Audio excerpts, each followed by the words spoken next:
Good morning. Welcome to Stepping Up Kosher. For today, we are in the middle of our last section of Kosher, which is the laws of milk and meat. We left that for last because that's obviously going to be the longest. And each week we've been tackling a different element, a different angle, a different aspect of milk and meat. And today I would like to cover two things. Number one, using the wrong spoon in the wrong pot. So you have, let's say, a pot of meat on the stove, and you use a milchig spoon to stir it, right? That's the first thing I'd like to cover, and we'll talk about different ways that can happen, better ways and worse ways, etc., and how that affects the spoon, and how that affects the dish inside the pot, etc., etc. And then when we're done with that, I'd like to talk very briefly about if milk splatters onto the side of a meat pot. So let's say you have a meat pot on the thing, and your child is pouring cereal and milk, and some milk splatters onto the side of it. How does that work? Again, same question. What about the pot? What about the food, the dish, etc., etc., right? So it didn't go into the dish, but it splattered onto the side of the dish. So those are the two topics I'd like to tackle today. And already we started for the question. Go ahead. Yeah, That's I okay. just want to make sure before we finish all this thing about storage. Like, I don't have a separate place for pots for meat and pots for dairy. So, I store it right. So that's a very good question. To repeat it for the people on Facebook, she's asking about storage, separate place to keep your meat pots, separate place to keep your milk pots, etc. We're going to talk a little bit about it, not this week. In a couple weeks from now, like towards the end, we're going to talk about separate sinks to wash. And most of those things are going to be best practices. No halacha is ever going to tell you, you must keep your milk and meat pots separate. Like when you're not cooking and there's no food on them, etc., they're just in the closet. But there's going to be a concept of best practices. And what if it ends up in the wrong drawer and you don't know if it was used or if it wasn't used, but you know it's in the wrong drawer, right? So there's going to be those kind of questions, which are more just best practices. Again, because we're just trying to avoid doing something wrong. But yeah, there's not going to be any real laws about that. Like, is it treif? It's not treif because you put it in the wrong cabinet, right? Okay, we'll talk about that in a later class, okay? But for today, let's start with the spoon. So if you have, let's start with a fleshig spoon. You have a meat spoon, and you dipped it into a pot which has a boiling hot, currently cooking and sizzling milk dish going on the stovetop. First question we want to ask ourselves, anybody? Let's see how experienced you've become. How old, or when was the last time? The pot was clean. Well, in this case, the pot we don't need to ask about because it currently has a milk dish in it bubbling. But what about the spoon? Was the spoon used in the past 24 hours for meat, or was it older than that? Does anybody remember why we care about that? The temperature. No, not temperature. The spoon is cold. In all these cases, the spoon is cold. The question is the taste that has been absorbed, the meat taste that has been absorbed into the spoon, which is what we're worried about here. Is that enhancing taste, or is that disgusting taste? If it's within 24 hours, then we say it's enhancing taste. It's a fresh taste of meat going into your milk dish, and that's actually a taste that's enhancing your dish. But if it's older than 24 hours, then we call it what's called in Hebrew tam pogum. Tam pogum means a disgusting taste or a corrupted taste that's now going into your dish, so it's not really enhancing the dish. Okay? So let's start off with if you used it in the past 24 hours. You take a spoon. You just used it in the last 24 hours. It's been cleaned, obviously. There's no actual meat on it, but it has some sort of meat taste. Yesterday, you were using it, literally yesterday, right? Today's Sunday. On Shabbos, you were using it to stir your chalent. So boiling hot meat taste went into the spoon. It hasn't even been 24 hours. And on Sunday morning, you're making some sort of milk, an omelet with cheese, and you by mistake use that spoon to mix it, right? So, first things first, it's not really first things first. We've already established that it's been within 24 hours that the spoon has been used for meat. The next thing we want to know is how much of a milk dish is there versus the taste of the meat inside the spoon, right? So we are going to estimate the amount of the spoon that went into the dish. So let's take our example. You have a frying pan, and inside there you have a whole omelet that you're making for breakfast. You have a whole bunch of people coming over for breakfast, but the frying pan is only this thick. It's only this high, right? You took the spoon, you stuck it, you stirred, right? But the only part, I think we can assume that the only part of the spoon that went in there is the actual spoon part, not the handle, right? So you need to have 60 times of the milk dish to the entire part of the meat spoon that went into it. And if that's the case, if there is 60, then you can eat the omelet with cheese. Okay? What if, and as well, the pan does not become treif, everything is fine. You keep moving. Okay. Obviously the spoon has to be kosher before you keep going. Now, what if there isn't? Hold on. Let me just finish with the thought. What's if there isn't 60 in the dish versus the part of the spoon that was stuck into the pan? So then the dish, the food, the omelet with cheese is asur, is prohibited. You're not allowed to eat it. And not only do you have to kosherize the spoon, but you also have to kosherize the pan in which you're frying this omelet. What if the spoon is wooden and you can't kosherize it? Good question. As always, there will be times that either the pan or the spoon, if it's made out of particular materials that cannot be kosherized, which we discussed many, many weeks ago, then in those cases you have to get rid of the spoon or the pan. Like for example, like you asked if the spoon was wooden, what if the pan was ceramic, right? Or glass or something like that? Same question. In that case, it cannot be kosher. Okay, now we started off our whole case saying that the spoon has been used within the past 24 hours for meat. What if the spoon has not been used within the past 24 hours for meat, right? So, for example, you were gone for Shabbos. You were not home for Shabbos. Your entire house was not used in the last 24 hours. You come back from your vacation, Sunday morning, you start making an omelet, and you're very tired. You take a meat spoon from your drawer, which hasn't been used in 3 days maybe, right? And now you're going to use that to stir your omelet with cheese. In this case, it doesn't even make a difference whether it is 60 or isn't 60. You're allowed to eat the food, and you do not need to kosherize the pan, but you do need to kosherize the spoon. Why? Because the spoon now has absorbed inside it, even if some of it is older, a taste of meat and a taste of milk. Okay? All right, and again, this all has to do with this law called tam pogum, which means a disgusting taste. It's old taste that's going into it, and therefore we're not worried about it. One second, we want to just pause for station identification. We want to invite Alex Fisher to come and join us at the table and learn with us. Yes, Marilyn, sorry, you had a question. I'm sorry. Okay. He answered my question. All right.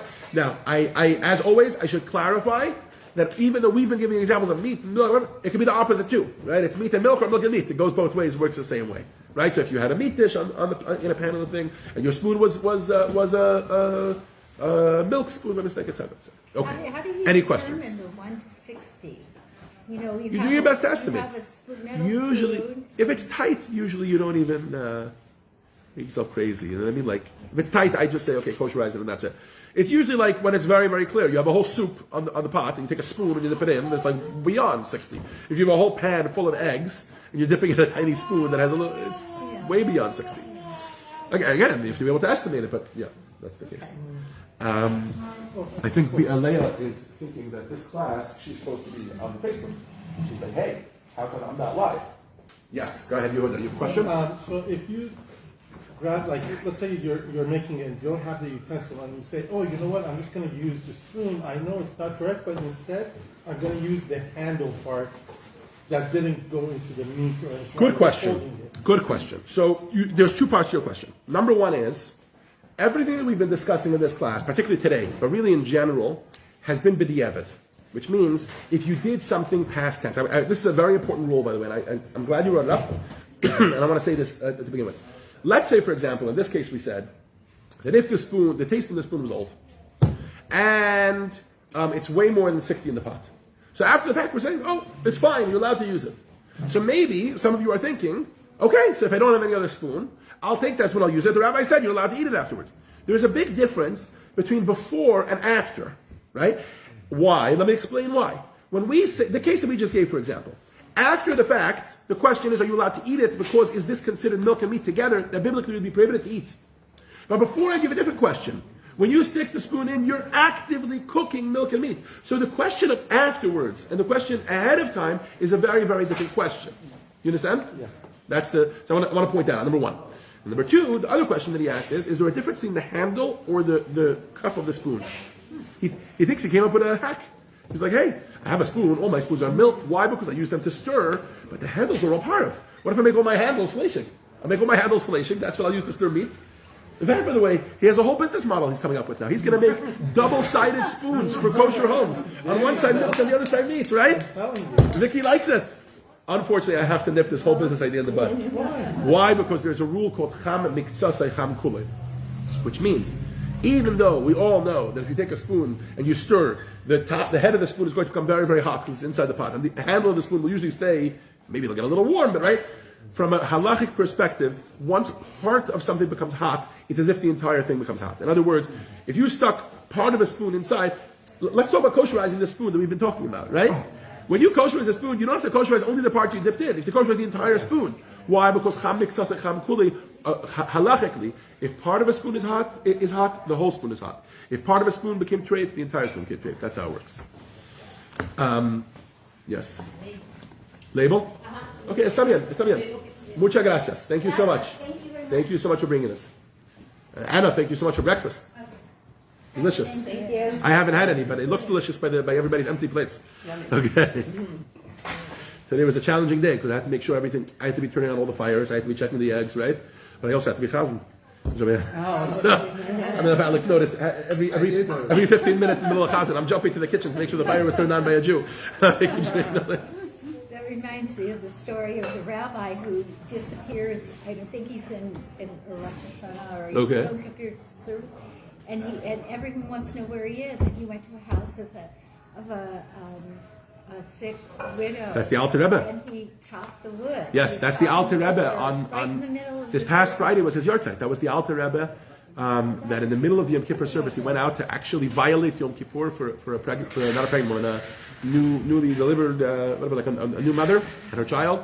That it was literally pikuach nefesh. It was to save a life, and he chopped wood and lit a fire, etc. Leah, you're really excited this morning, huh? What? It was too cold for her? You mean? Yeah, she was home alone, and he knew that, and he left the service in the middle of the service in Yom Kippur. Can you imagine the Alter Rebbe? Well, it's not like he leaves. He has a following. No. Not, he lives in the middle of Yom Kippur. He makes sure he lives on his own. But yes, you're right. Obviously, somebody saw it and somebody knew because we know the story today. It's a story that the Rebbe would often say about the Alter Rebbe to show the importance of Ahavat Yisrael, of loving a fellow Jew. Don't get caught up in all the rest of your Judaism and leave the most important mitzvah, which is loving a fellow Jew, by the wayside. Yes. Okay. Back we go. Yes. Okay. Now, till now, we've been assuming that you know how deep you dip the spoon. Or at least you can estimate to some degree or another, right? What's if you took a meat spoon that was used for meat in the past 24 hours? It's clean. You dipped it into your omelet with cheese in the morning, Sunday morning, and you don't know how far down you dipped the spoon. Okay, so therefore you don't know how much of it you need to estimate for a 1 to 60, right? So he says, obviously, the most obvious thing to do is err on the side of caution, but you don't have to do the whole spoon. Because we can make an assumption of your average spoon when you dip a spoon into a dish, how far down you dip it. Right? So you don't know exactly how far you dipped it down. What are you so excited about? You see yourself in the Facebook Live? Say hi to everybody. Say hi. Say hi. Did I distract you by calling attention to you? So basically you estimate what you would normally do. Okay? And the same thing vice versa if it's milk and meat or meat and milk. Okay. Next case. So far, we've been talking about what's if you took a spoon and you dipped it into the wrong one time. What's if this was a spoon that was in the wrong drawer? You've actually done it many times, and you don't even realize, right? So in other words, you have a fleishik spoon that's been used for the past 24 hours for meat, and you're in the middle of making a massive breakfast, and you have 3 or 4 different things going on the stove, and each one of them is milk, right? And you took the spoon and multiple times you dipped it into multiple dishes, etc. Right? So he says in this case you need to estimate in the meat dish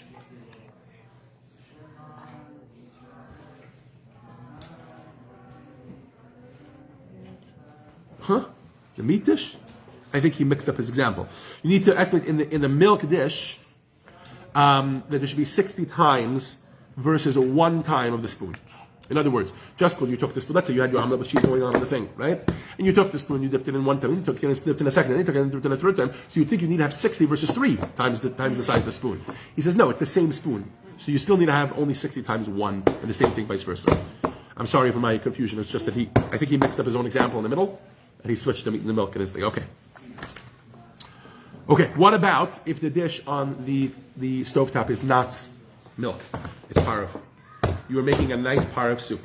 No meat, no milk. It's in a parav pot. It's everything parav. And you took a meat spoon and you dipped it into it, right? So this meat spoon has been used in the past 24 hours for meat. And now you stuck it into a parav soup that you have going on the stovetop. And you want to eat this parav dish with milk, right? So he says, if you have in the parav soup 60 times versus the part of the spoon that you dipped in, then it's allowed. It's basically considered still parav. Why is it still parav? It's still parav because the amount of meat taste that went in is so negligent that it's considered bottle, is considered nullified. But if it's not 60 times, then actually you're basically going to have to consider, there's no trephus going on. Nothing here is going to be non-kosher, right? But what it will do is it'll make the dish meat.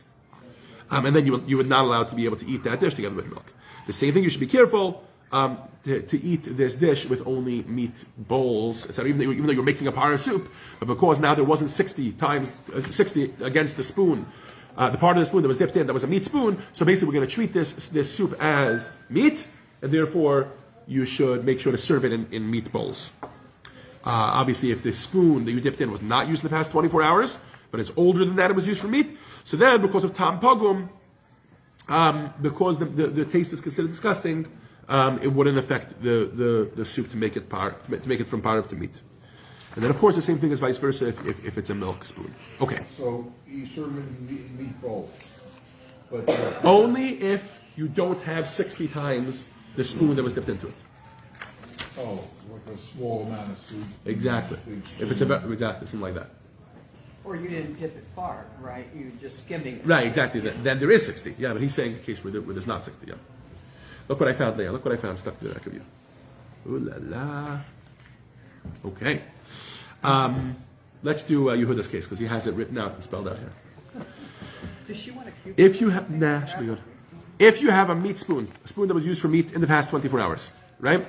And you now took the spoon, you dipped it into your milk pot. But you didn't dip in the head of the spoon, you dipped in the handle of the spoon, right? So now you would need to do exactly the same rule, which is estimate 60 times versus the handle of the spoon, because that's what you use to stir. Why? Because when you used the spoon at some point for meat, the taste of the meat did not go only into the head of the spoon, or the spoon part of the spoon, but it goes into the handle as well. Why? Because of this rule called Cham Miktsasa Cham Kudo, the taste spreads throughout the entire spoon. Yeah. Okay. Let us stop there. Okay. We're going to pause here. We'll take some questions, and then we're going to switch to the second topic which I want to discuss today, which is what if you have a pot on the stove and some milk splatters onto the wall, not into it. Yes? Okay, two questions. Let's say you're making a salad, and you plan to serve it later with a Yes. dairy meal, and Yep. you accidentally took a meat fork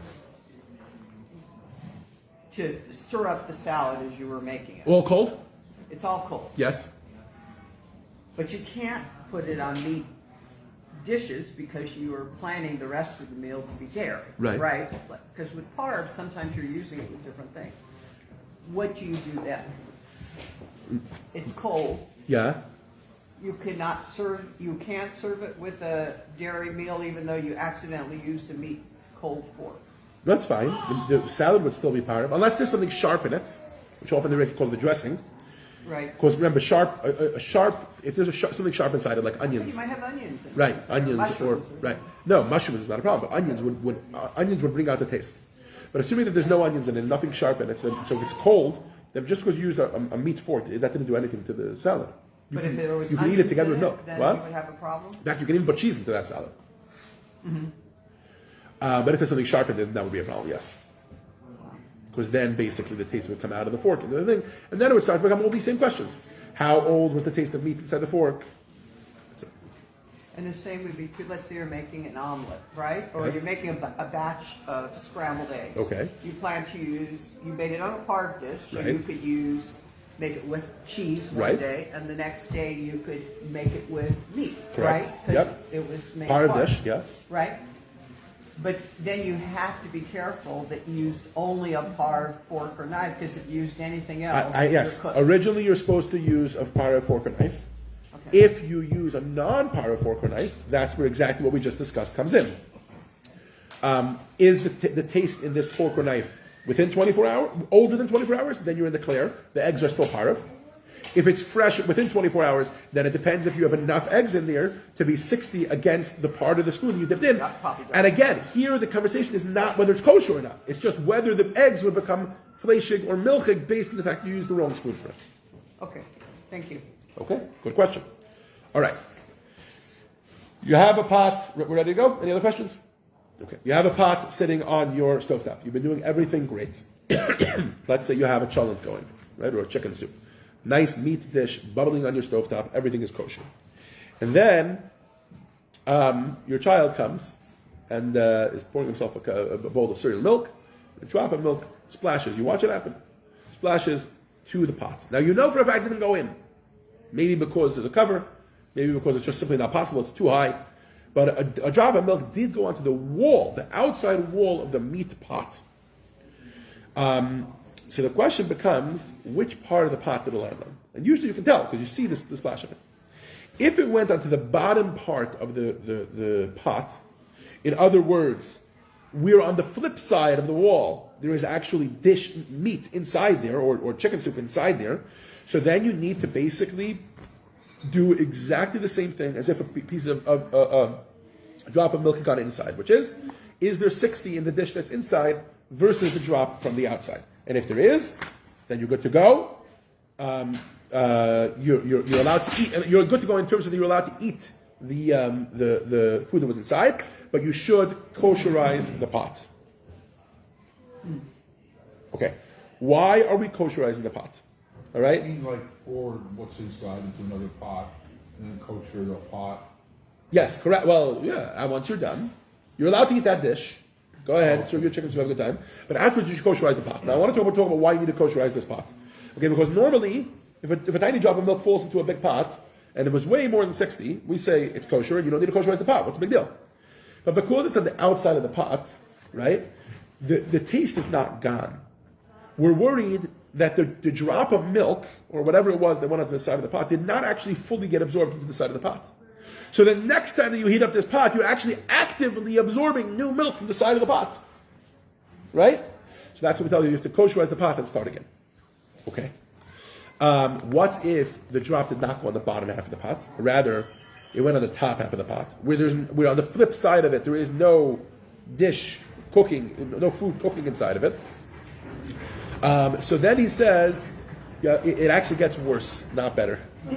Why? There is space. There's a good chance you would have to prohibit the person from eating this meat dish. Why is that? Unless one of the following five conditions is met, there's a good chance that you would need to prohibit. You would need to say. Oh, there she is. I was looking.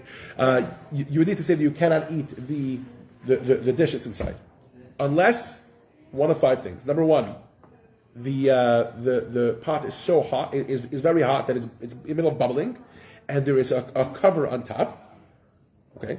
Number two, it's a massive pot, even if it's not covered, but it has a massive pot. In other words, it could be 3,600 times the drop of milk which splattered onto the side. What is the source of this number 3,600?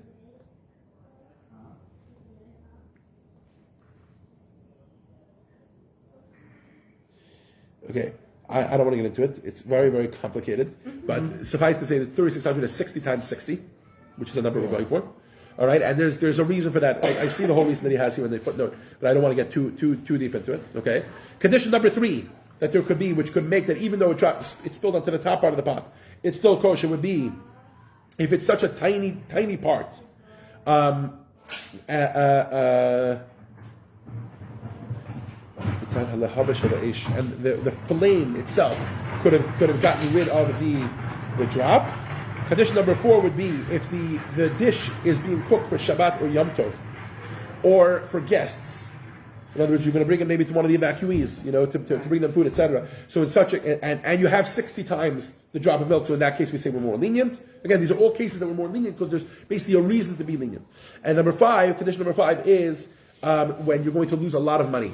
Let's say there's a good fat steak inside that pot, and you're going to lose a lot of money. In other words, there's what to would be a lot of money. Exactly. Right. So in other words, there's what to rely on to be lenient, but if you can, you should throw out the dish and start again. And then you have to kosherize the pot, which that would be problematic for Shabbat if you were making cholent. No, you wouldn't not have really. time to do all that. Why? Like you said, you take it out, serve it, and just leave the pot on the side, and then you kosherize tomorrow. Oh, no, I'm saying, Doesn't have to be kosher like if that they thing. if they said, you know, you have to discard the food, maybe that's why Right. they said it's okay Correct. for Shabbat, because you wouldn't have Yes. the opportunity to go It's buy. also because, John, when it comes to Shabbat or Yom Tov, or if you're giving this food to someone else, so there's a mitzvah involved. Right. So then they're saying, okay, we're going to be lenient in the case of a mitzvah. That's basically what they're saying. Okay. What if it didn't drip onto the side of the pot? Not on the bottom, not on the top, but it dripped actually onto the cover. So if it drips, so you have, again, let's set up the case all over again, because it's always good to start again at the beginning. You have a fleshik pot, a meat pot sitting on the stovetop. And it's bubbling away. You have a cover on top. It's on the fire. It's covered with a lid, and and your son comes with or your daughter comes with a bowl of cereal milk, and he drops something inside it. Boom! There's a big splash, and you see that no milk goes onto the side of the pot, but a drop goes on top. Right? Or maybe he was taking his bowl of cereal milk over it, or whatever. A drop landed on the cover. Right? So if it's on the fire and it's bubbling and it's literally steam going up to the cover, right? So there are those that say that you have to do 1 to 60 for the drop of milk versus the meat dish that's inside.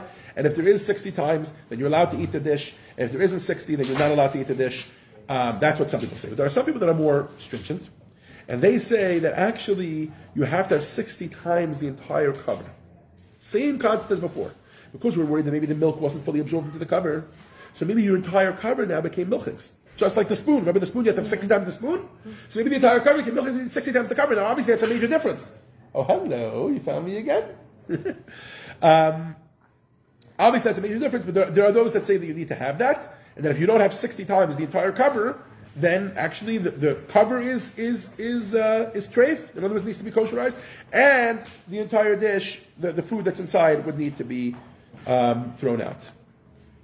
But no matter what, according to everybody, you would need to kosherize the cover before you keep going. Okay. Okay. The same thing would apply in all these cases. The same thing would apply if you had a par of dish, par of pot, the par of cover with a par of food inside, and then some milk or some meat went on it. The only difference is that the conversation would not be about whether the food is edible or not, but rather about whether the food becomes fleshig or not, or whether the food becomes milking or not, as discussed earlier.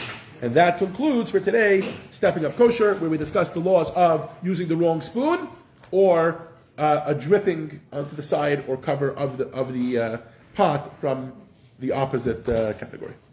Thank you all for joining us for Stepping Up Kosher for today. Looking forward to next week, Sunday mornings, 10 o'clock a.m. for Stepping Up Kosher. We have maybe 2 or 3 more weeks, and we're going to wrap this up, and we are going to be starting a new class in which we will be going through davening. We'll be going through the Siddur, and going through the meaning of each prayer, and the origin of each prayer, etc. I hope you will join us for the rest of Stepping Up Kosher, and then for that new class.